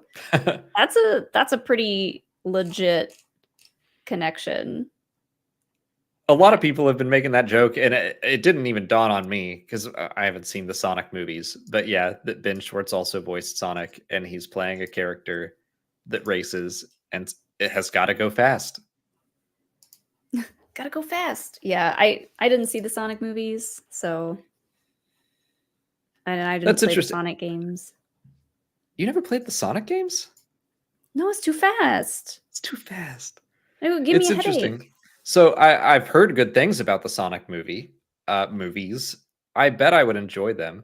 And people were calling it like, hey, it's a good video game adaptation. Now I'm like, I'd like to see the comparison to Last of Us and Sonic the Hedgehog. But that's comparing apples to oranges now that I say it.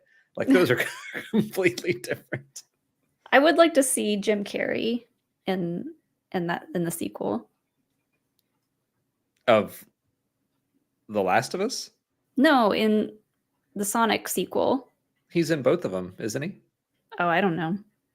Yeah, he's Dr. Robotnik. I don't know who that is. Oh my god.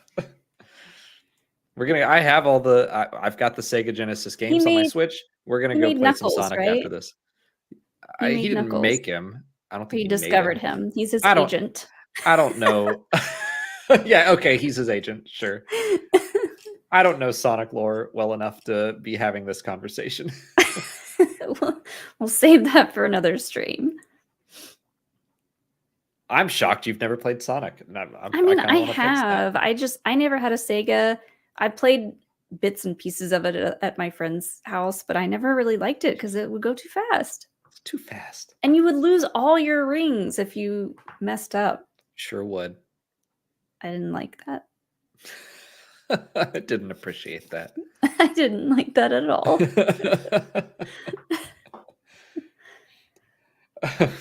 Let's get back to Star Wars with Red Vega has the next super chat. Thank you, Red. The guy to Echo and Hunter. How am I supposed to eat my Nerf nuggets without my drink? That sounds like our friend Ashton, who orders DoorDash way too much, and they forget his 2 liter of Coke or whatever all the time. Right. I mean, when we order Uber Eats or DoorDash, stuff like that, we never order drinks because by the time you get it, all the ice has melted, or we just already have what drinks we want. So it confuses me when people order drinks with their delivery food. I mean, like, I've ordered a soda with pizza every once in a while, but yeah, I guess, I mean, it's yeah, pretty if rare. it comes in a 2 liter, but yeah, we just don't drink a ton of soda. Although I did just buy a pack of Diet Cokes because I had one last week at a restaurant, and I was like, because I used to drink like nothing but Diet Coke, so I wanted to ride that wave again. Chasing that dragon. We have another Nerf Nuggets question from Bill Rudd. Thank you. Do you think it's possible that the Nerf Nuggets are a cover story? Ooh, and Hunter and Echo are actually off helping Cody escape the Empire. Whoa. That would be a twist for sure. That would be funny. I think they just needed an excuse to not be in this episode. Yeah, I think that's probably the same. Or that's what I assumed, is that they're just off doing some menial task. Like, Tech seemed genuinely annoyed by it, and if they were off helping Cody, I don't feel like they would lie about it in the first place. And I also think that would be a full team job. Like, let's all go make sure Cody gets off of Coruscant. Yeah. How do I... So I think they're genuinely delivering Nerf Nuggets. Oh, you don't have the tinfoil hats on here anymore. Oh, I don't? Oh, I don't wait. see them. Hold on. Nope. You changed the background. I know. Hold on. Give me a second. This is riveting content for the audio listeners. Oh no, what happened there? That's what I have. Oh, I can't get it. All right. Oh. Anyways. There they are. Boom. Ta-da. I forgot I did that. If you're listening on audio, check out the video because we have tinfoil hats on. It's totally worth it. It's totally worth it.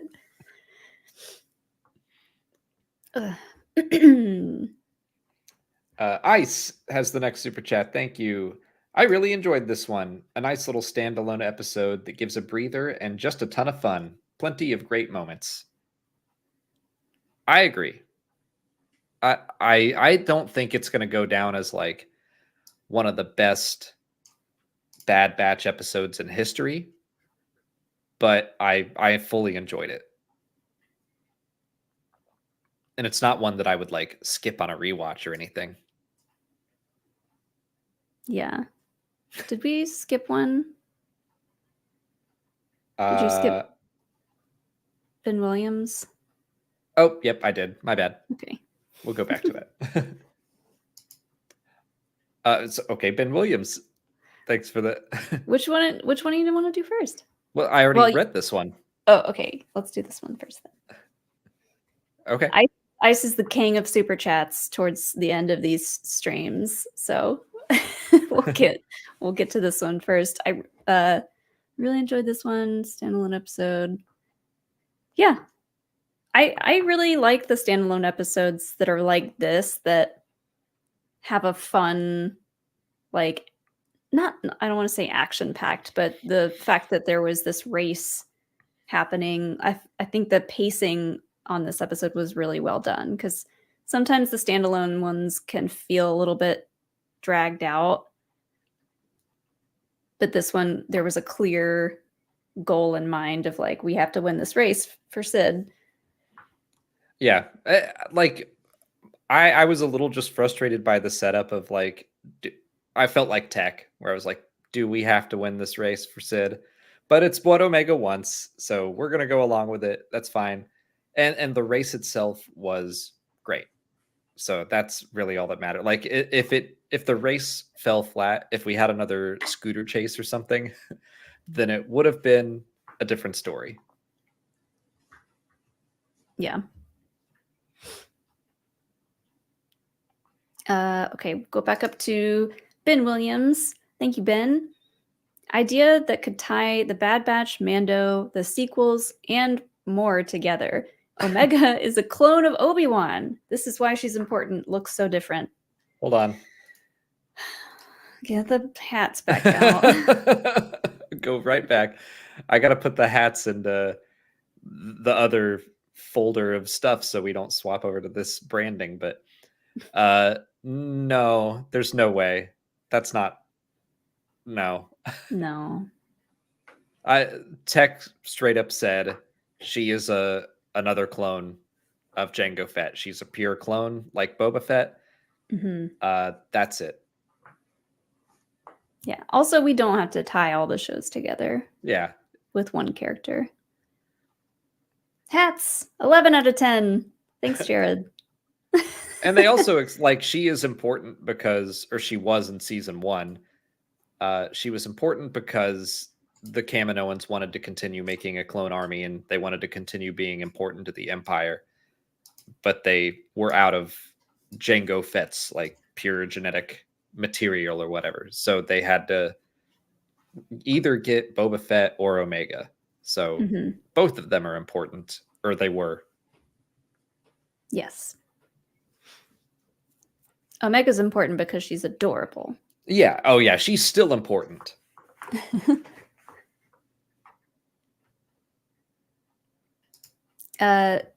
This. Thanks for the next super chat. I'm really just excited for Survivor, to be honest. Oh, and Molly, what is your favorite Star Wars live action TV show? Mando trailer looks strong. My favorite live action TV show, I think, is The Mandalorian so far, because it gave us Grogu. If you look at my office, it's covered in Grogu's. So I think Mando is definitely my favorite. And Alex is probably more excited for Survivor than any other thing happening this year. That's true. I am. We'll see. I'll have to reassess once I play through Survivor what I'm excited for next, because Mando will still be on. But yeah, Survivor is what I'm most excited for. And I think Andor was probably my top show. I've enjoyed them all. I think Andor and Mando, that's hard to say together. Those are my top 2, but I love Andor. Also, Ben Williams said, "Guess you're not ready for that one." I don't know. I for now, I'm taking them at their word that she is a clone of Jango Fett. We never know. We'll see. Nothing is for certain in the Star Wars universe. Ice has the next super chat. Thank you, Ice. I'm really glad they gave Tech an episode to shine. They had a good start on him in the Sereno episodes, and seems they are following through on it. Yep. I like it. Kind of continues the theme of him encountering something new and different and wanting to learn about it. That's what he did on Sereno when he met Rogar. Is that the guy's name? And he was like, I'm not a separatist, I'm Serenian. And then that drove Tech's curiosity. I like the way he is driven by curiosity. Yes. Yeah, I mean, that's like the whole reason why he won the race is like he spent the whole episode learning everything there was to learn about the race. He was studying the schematics of the map. He was studying how the other racers were playing. He knew about the ship already. So Tech knows what he's doing. Even though everyone just thinks he's a nerd and that his name is Goggles. Yeah, just 4 eyes. Just this sent in another super chat just to correct on the last one. Because it said Mando Trails, but I got you. I got it. Yeah, but we didn't really talk about the trailer. Was there what's a moment from the trailer that you're psyched about? Aside from all the Grogu stuff. It can be all the Grogu stuff. I just love him so much. From that trailer specifically, I mean, that shot of all the Mandalorians dropping out of the ship, that's got to be an incredible episode. I can't tell where they're at. It looks like... I think it's Navarro. Yeah. It looks like Navarro, but can't be too sure. Mandalore is going to be incredible. I'm really excited to see what that looks like. The scene of the Mandalorian gauntlet flying through the... Oh, yeah, that was cool. The stuff. I think that's going to be Bo-Katan. And like we saw in other trailers that she has some kind of side adventure with Grogu, just the two of them. So I think that's going to be... My prediction is that's her and Grogu escaping from the Empire, and that they'll end up wherever they are in the other trailer spots. But I think that's her. It's interesting that they make it seem like it's Din flying the gauntlet, but when they show him in the cockpit, it does look like outside is that same planet, but he is in the N1. Yeah. So someone else is flying that gauntlet. I think you're right. I think it's her, and I can't wait. The Darksaber, who's gonna have it? Still Din. I think that's his story. Yeah, I guess. I don't want Bo-Katan to be the villain. I don't want her to die. I don't think she will be. I think she'll struggle, but I think she'll come around. Yeah. Ice has another super chat up next. Hopefully Echo will get an episode like this soon. Yeah. I would like that. I'd like a Echo-centric episode.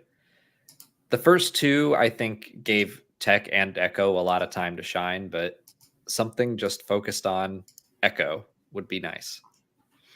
Yeah, I feel like he's still got some unresolved trauma to deal with. And with the direction that this season looks like it's going, I think that stuff will probably come back up. But the more episodes that we can get with him in it, him and Omega specifically, like having little moments together would be nice. Yeah, he just didn't get enough to do in season 1, so I want him to have more in season 2. And I feel like the first 2 episodes got off to a good start, and then this episode was like, he's not even in it. But it's all right. Benjamin GL has the next super chat. Will Boba meet Omega in Bad Batch or in Boba Fett season 2? Ooh, I think that might Bad be weird. Batch makes more sense. I don't think we'll see that happen in the Book of Boba Fett, if the season 2 rumor is real. Yeah. I kind of do want that to happen. I want them to meet. But it might also be really weird and awkward. I don't know. I mean, yeah, I'm sure it would be, but that's kind of the joy of it. Like, I don't even know if Boba Fett knows she exists. Yeah. So well, I have been talking about how Boba Fett's new vibe is cool uncle vibe. So that's the perfect opportunity for him to have cool uncle vibes with her, even though they're kind of siblings. They're more like siblings. He can be a cool brother. Yeah. Cool big bro. Yeah. But I don't know. Like, I'm going to guess no for now in Bad Batch. Just, I felt like they may have started to lean that way in season 1, and then they leaned away from it. So now I don't know. But for now, I'm gonna guess no. Yeah, probably not. But it would be cool. It would be, I think, hard to pull that together and make it work on screen. But not to say that it couldn't happen. I think they can do it. I just don't know that they're going to right now. I don't know that that's the story they're telling. But we're only a quarter of their way through the season, and Cad Bane didn't pop up until like episode 8 of season 1. So there's a 2-parter. There's a episode 7 and 8 release on the same day, so that could be a big time. Yeah, it's true. Ice has the next one here. Thanks, Ice, for all the super chats. It felt like a continuation of Infested last season, developing Sid's relationship with the Batch and the underworld and setting up subplots for her later. Yeah, Andrea touched on that, and we hadn't even thought of that before talking with them, but that's a good point. And now I feel like I need to rewatch that episode. I thought that was really the only one in season 1 that I was like, this feels a little like filler. I do definitely think it was building up subplots, and I think Roland is going to come back. But I did have that feeling in season 1. But that was the only episode that I was just kind of like, I don't know.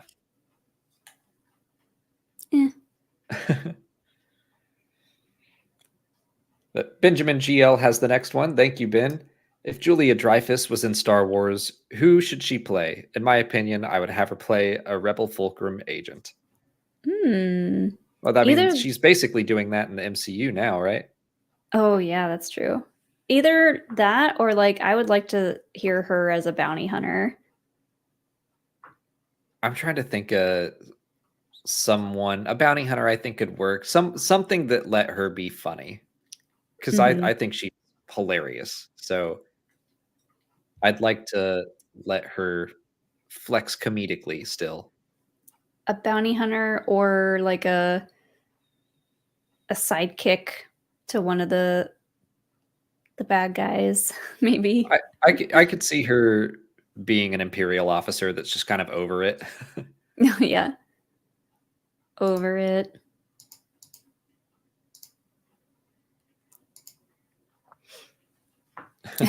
Sweet Feet Pete, thanks for the super chat. 302 people watching, but only 51 likes. Smash that like. Hell yeah. Well, it's up to 149 now, so thanks, Sweet Feet Pete. Hit that like button, guys. It helps the channel. If you're having fun, if you're not having fun, hit the dislike button. Did they get rid of that? Yeah, they did, I think. Oh. Or no, it still exists, but you can't see the number or something. I don't remember. Okay. Hit the like button if you're having a good time. We're going to keep doing these streams either way, but it helps the rest of YouTube see our channel if it gets likes or something like that. I don't know. Coveney Woodworks has the next super chat. Thank you.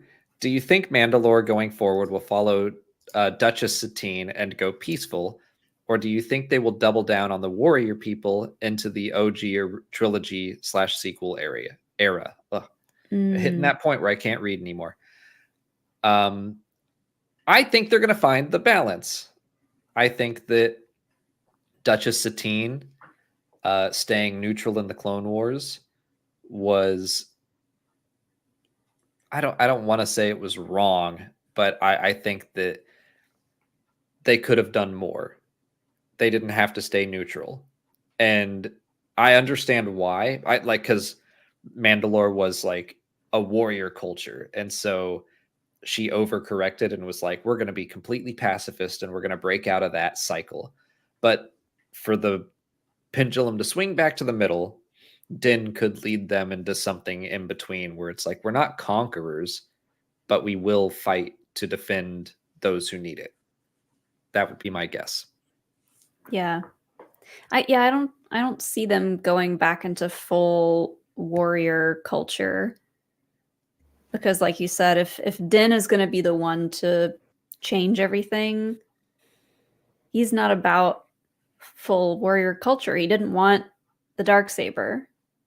He didn't want that responsibility. So it's also that George Lucas made them pacifist in the Clone Wars because he thought it was more interesting to see a culture evolve or try to evolve and struggle with it than just they were always conquerors and they stayed that way forever. So yeah, I think they're going to find a way to explore the balance. Yeah. Agreed. Matthew Culinad has the next super chat. Mando versus Baby Grogu versus Vader. Who wins? And Mando and Baby Grogu. Oh, Baby I was about Grogu. to say. Wait, a baby Grogu. So like an even baby or baby Yoda? Is that what we're... An even baby or baby? I think just... So Mando and Grogu versus Vader. Who wins? Probably Vader. I mean, why would you... Why? Why would they fight? Well, Din wouldn't even bring Grogu into that situation. So Grogu's going to be safe. It's fine. They said they meant just Grogu. Yeah, I know. I was not an even baby or Grogu. A baby Yoda. I'm going to say Mando and Grogu because I don't want them to lose to Vader unless it's just like they get away. Right. Somehow. So that Vader wins by forfeit. We'll say that. Yes. They managed to scamper off. I think that's just fine. I mean, I could also see Vader being like, oh my God, that's the cutest thing I've ever seen. I've only seen... You can't handle it. I've only seen the one of you, and he was super old. Well, no, he saw Yaddle too. I've only seen the two of you, and I didn't know there were baby yous, and I kind of love it. Vader's like, you know what? I'm about it. That's how he comes back to the light side. Yeah. We don't need Luke. We have Grogu. That's all it took. Chazotron 5000, thank you for the next super chat. The ep made me realize a big piece that is missing at Galaxy's Edge is something racing related. If they add a large scale racing attraction, who in Star Wars would you love to see amongst the racers? I agree with you. Like Molly and I were talking about, Molly brought it up while we were talking about the episode, just the speed of it all and how George Lucas has always had an obsession with speed. So I do think that would be something fun to add to Galaxy's Edge. And I think we've answered that question before. Someone has asked, what other attraction would you add to Batuu? And we usually say pod racing because they do have pod racing there. They talk about it. So if you just had like a pod racing roller coaster, I think Ben Quadraneros should be your guide on the way Hondo is for the Smuggler's Run. I think Ben Quadraneros should be the main character of the pod racing ride. Yeah. Oh yeah, hell yeah, David. We're on the same page. I do like that. Or it's Foden Bede. Oh yeah. Could you imagine getting those two, or Are they yeah, they're those two. They're separate heads. Yeah. Could you imagine getting those two back again to commentate? That's a good idea. That's a good idea to like kind of bring you in. But then I guess if you're in a roller coaster of some sort and then you see other pods around, I would still want Ben Quadraneros there. Yeah. See, I would be worried that they would make a ride like that, but make it like a kiddie little bumper car ride, which could still be fun. But yeah, if it were like a roller coaster, that would be awesome. I would want it like the Jurassic World coaster at Universal, where it's a lot of like speed boosts that throw you through it. That'd be great. Mm-hmm. Yes. Yes, please. Ice, thank you for another super chat. Definitely think they're building to something with Sid. I think we're seeing that she's now a true ally to the batch as much as she can be. The banter she shares with them is more friendly now. Yeah, I think that they're developing a relationship. I still think that she treats them like employees of just like, hey, come with me. I need you for muscle and blah, blah, blah. But I think that after the events with Roland in season 1, that they're developing a rapport. Yeah, she does really kind of talk down to them a lot, but it's kind of in a jokey way because she's definitely the kind of person who like doesn't want to be real with people if she can get around it. So I do think we're building something for Sid to do for the Bad Batch. I just don't know what it is yet. I hope that it accumulates into something really nice that she can do for them, because she's really been taking advantage of all of them this entire time, and it sucks. And this episode made me so angry with her that she would just like use them for her trip to go gamble on this race. Yeah, I think that they are building to her making a final decision. Like, her loyalties are in flux right now, but she will make a choice to either stand with them or give them up for her own gain. But I think she'll probably stand with them. You're either with me or against me. Mr. Shu has the next super chat. Thank you, Mr. Shu. Do we know what the book refers to in the Book of Boba Fett? What if it refers to some kind of lesson or teaching that Boba Fett will impart to the Mandalorians after his death or something? It could. I think that I really just think they were trying to connect it back to the Mandalorian, because every episode is called chapter 1, 2, 3, whatever. Yeah. So it's like a biblical thing. Yeah. The book of blank. Yeah. Honestly, I think so. That we're watching the Mandalorian, and that is this part of Star Wars mythology, and now it's the Book of Boba Fett, chapter 1. Escape from the Sarlacc pit. I forget. Oh, Stranger in a Strange Land. Hey, I remembered it. So before we saw any of Book of Boba Fett, I still love this idea of it being like the old school Disney movies that opened with us with an actual like live action storybook opening, and it would be something like that where we like zoom into the page and then it becomes the show. Like Willow. Yes, like Willow. I don't dislike the idea that it could be an intentional name, because I do like the idea that he might have some insight to share with Mandalorians, especially because whether or not he is one himself is up for debate. But that's also true of like Bo-Katan, according to Din. And I think that Din's journey is part of it is realizing that there's not just one way to be Mandalorian. So it's possible that Mandalorians could look to Boba Fett as an example of someone that's like, you know what? They weren't born Mandalorian, and he's a clone of a foundling. However, he is one of us. I think he's a more Tusken Raider than Mandalorian at this point. I mean, I think he's both. I think he's taking both and making something his own. Like I feel like if given the chance, he'd probably go to Mandalore at some point, but I don't think that's his goal. I don't think that's where we're gonna see him head to next. He's like I agree in with charge you of things on Tatooine right now, and I don't think he cares about Mandalore whatsoever. I agree with you, but I don't think that necessarily means that he doesn't have things to teach Mandalorians.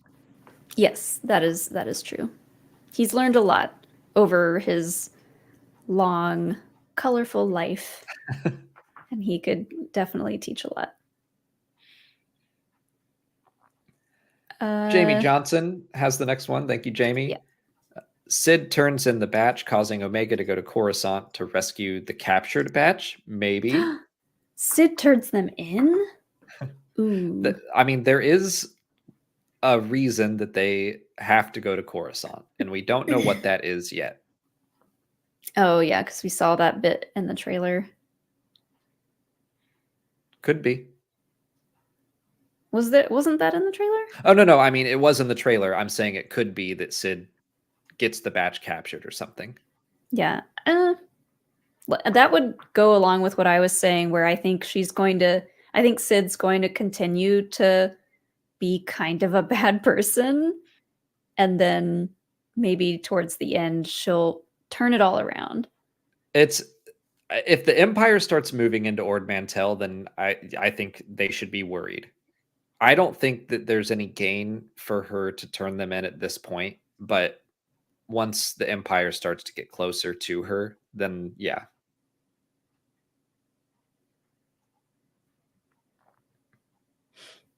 Agreed. David Maximo 83, thank you for another super chat. Will Thrawn be more like Andor, mature / political? Well, I don't think Thrawn.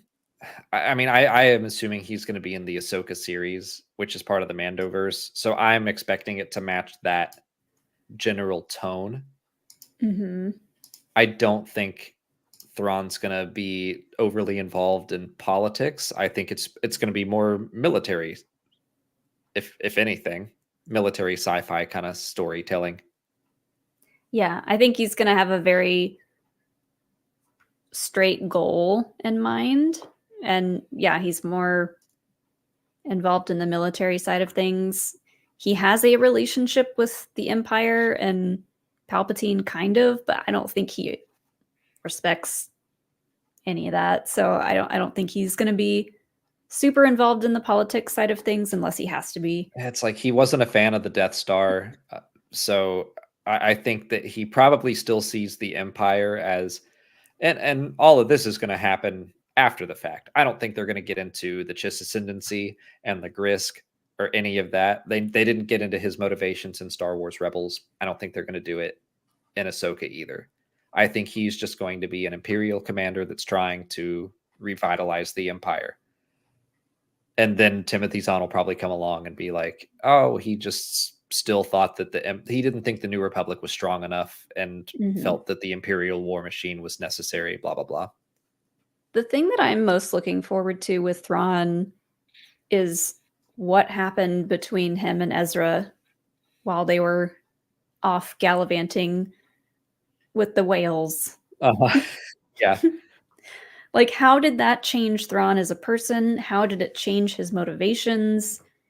How does that play into Ahsoka looking for Ezra? There's a lot of possibilities there. Yeah.